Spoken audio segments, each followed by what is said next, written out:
Why should the constituents of Southeast St. Catherine I give you am from the nod constituency. again? Why should I'm they? from the constituency. I lived in the constituency. I've played with them. I've laughed with them. I've cried with them. I am accessible to them. Anybody can come here on a Thursday and find me in this office. We're here today speaking with Mr. Robert Miller. He's the Member of Parliament for St. Catherine South East. And as you know, Mr. Miller, we are at the threshold of are at the threshold of completing your first term as MP. We're close to the 5-year mark. I will start with your achievements over that period.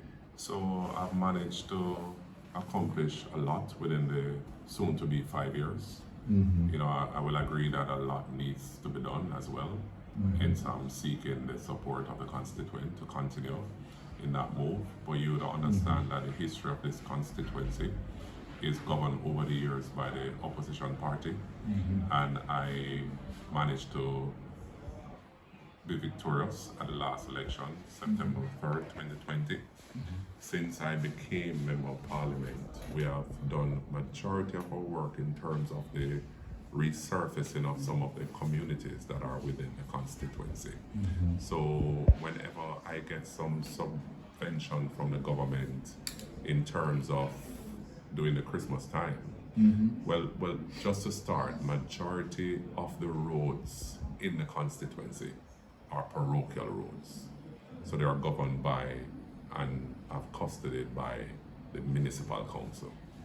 Even right where my office is not turned over to any either the local authority or central government or NWA. It's a private entity, right?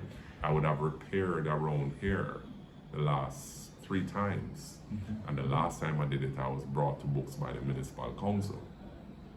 What exactly happened? No, they said that I waste government resources and did this road, and it's a private entity.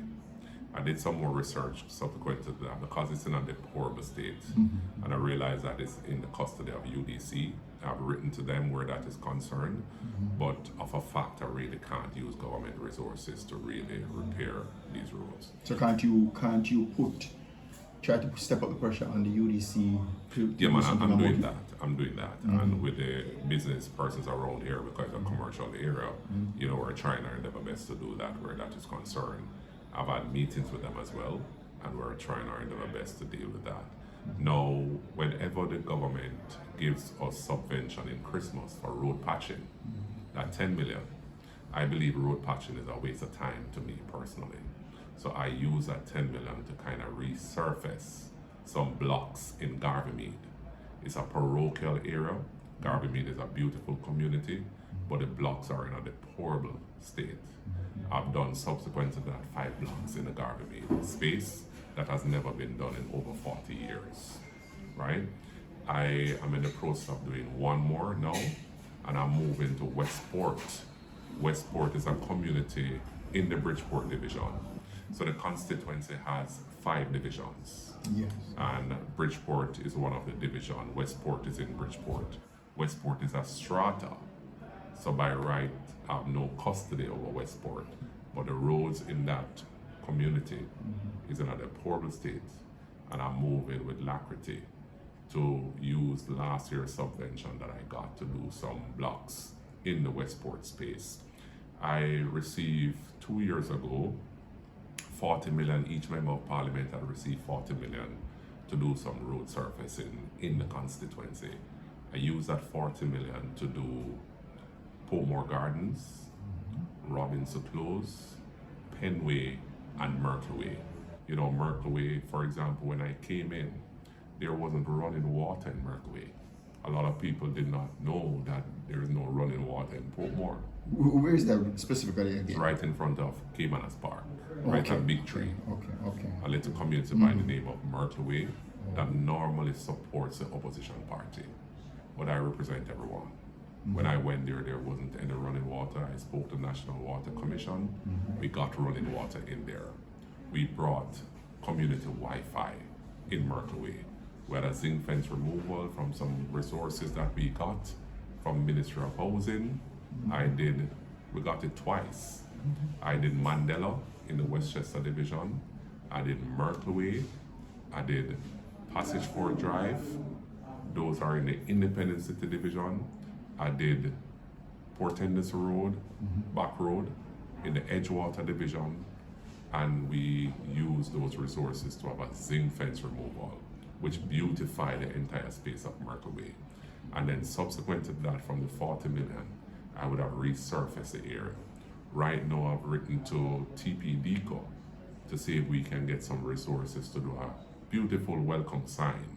Although welcome sign is a jurisdiction of the local authority, but I've written to them to see how best we can get a welcome sign for Merkleway. And also within the Merkleway space and Penway, I would have rewired over 120 houses and placed them on the grid. So now, to rewire one of those houses is like 80,000. With the help from Ministry of Local Government and Community Development, along with JSIF, we managed to do that since I became Member of Parliament. I would have resurfaced as well the Bridgeport Business Complex. I call it the Bridgeport Business Complex. It's a plaza?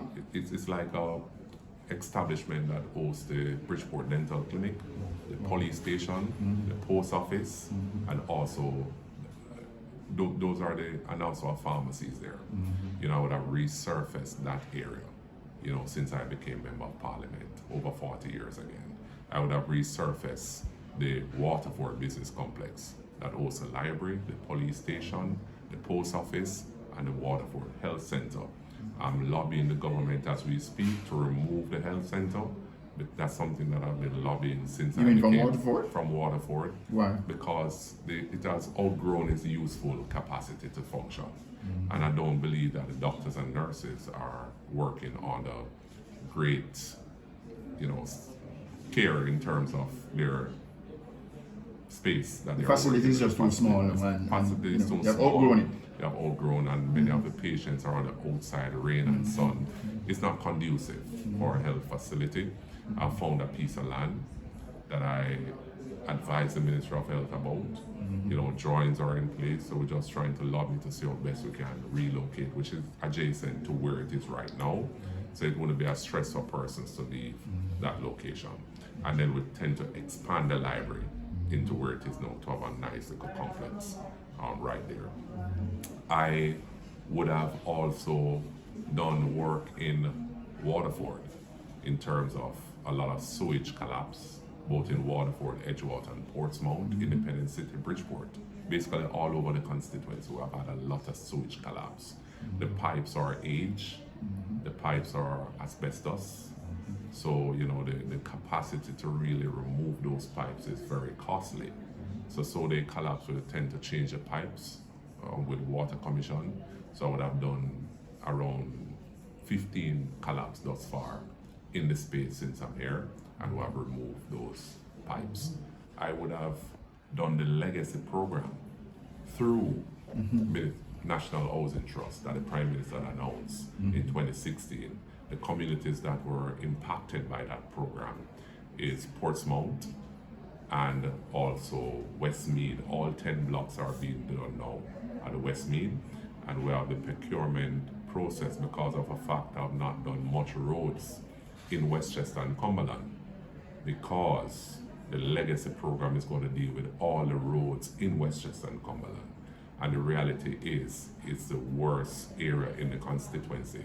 So I'm just asking some patience from the citizens, because in short order, the municipal council is somewhat playing politics and drawing their feet where that is concerned, because the reality is, although it's a central government program, it's implemented through the municipal council. Before I came in, the former MP would have done that. So, I'm pressuring the municipal council to deal with the procurement process. I know the Westchester procurement is fast ahead. The cabinet is at cabinet now for it to be approved, and the Cumberland space is in the procurement process. I'm hoping that pretty soon the residents will get relief where that is concerned. So I would have done that as well. I would have had the Resilience Park. That's one of the biggest achievements since I became member of parliament. Now the resilience park was an eyesore to many. You know, I'm from this constituency. I used to live at Edgewater, and it was a disaster from then. It was in the custody of the municipal council. They did a thing. We couldn't say anything for the buck of money that was spent. I wrote to the Minister of Development, who happens to be the most honorable Prime Minister, to take back the land from the municipal council back to UDC, which they did.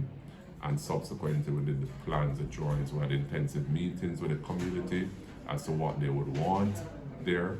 And we had groundbreaking last year, February, and it's poised to be complete on time within budget. Remind me of the time frame. The time frame is September of this year. This September? This September. Okay. But the So reality work is pretty much advanced now. The reality is, I believe it's going to be done, and that's my belief. From what I'm seeing, by July of this year. I'm visible to the people. I'm here to represent the people. And of course, you know, I would have been on the Joint Select Committee, as Portmore being the 15th parish. You know, so that's historical in our landscape in Portmore. And we want to, in my next term, to one of my priority is to develop the Port Henderson Road as a eco-tourist area to ensure that persons can come there and enjoy themselves and have some nice seafood as best as possible. What about the label that it has? It has a label of being backward, meaning Definitely, you'll that never get rid of that things label. going on. But the Yeah, reality nice. is that, you know, you have to cater to everyone. You know, I might not endorse what is happening there personally, but at the same time, I don't even know, but I'm a teacher by profession. And my competences of expertise is business, education, and marketing. So once you reposition the area, then, you know, you will get great things coming from there. And it's my duty to deal with that headache. Also, I might add as well that the new Forum Fishing Village, you know, I've assisted a lot of the fisher folks. It's really under the custody of the municipal council again, but I've managed to go there and to get some private sector interests that are prepared to rebrand the fishing village as well. I wrote to the Minister of Agriculture and Fishery, Honorable Floyd Green, and I've asked him to do the surfacing of the area, you know, as under the Farm Road program, and it has been approved and assessment has been done. So we're waiting on the finances now to really beautify the area, to ensure that it matched perfectly in the development of the Port Henderson stretch. Why should the constituents of Southeast St. Catherine give I am you from the nod constituency. again? Why should I am they? from the constituency. I lived in the constituency. I've played with them. I've laughed with them. I've cried with them. I am accessible to them. Anybody can come here on a Thursday and find me in this office. And even on the other days, I'm in the communities walking. I've never stopped walking. I'm in the constituency every day. I'm a Seventh-day Adventist, but I worship with them at least 3 churches on a Sunday. You have one church starts at 7, one starts at 9, one starts at 11. There's a lot of churches in the constituency, and I'm there for them. They know that I'm a performer because they have never seen development as this ever before. And you can do your research in this constituency of Southeast St. Catherine that I have brought to the constituency. I've done a lot. I've been lobbying for them, and I've ensured that I serve everyone. If you realize that the constituency is not painted in the green, because the constituency is for everyone. PNP, JLP, and OP. I've attended to their needs, and I'm there for them whenever they call. And the reality is that I strongly believe that I have won their hearts, and I'm a performer. And that's what they want, someone who will look after their own interests. In the spirit of political banter, what message would you send to your political opponent in this constituency? No, I try not to send a message to my political opponent. You know, my political opponent would have to do what he has to do. Yes. And my campaign manager will tell you that we have to do what we have to do. Yes. You know, I'd like to send a message to my constituents to tell them that, you know, Robert Big Rob Miller has been here for you. You know, I've lobbied for you, and I will continue to lobby for you. I'm always present at your events. I'm always reachable. I have done a lot since I've been elected as Member of Parliament for Southeast St. Catherine. More than what has ever been done over the years combined in just soon to be 5 years. So I've been tried, tested, and proven. And I'm expecting that we will continue to work. And I encourage you to go out and vote for yours truly, Robert Miller.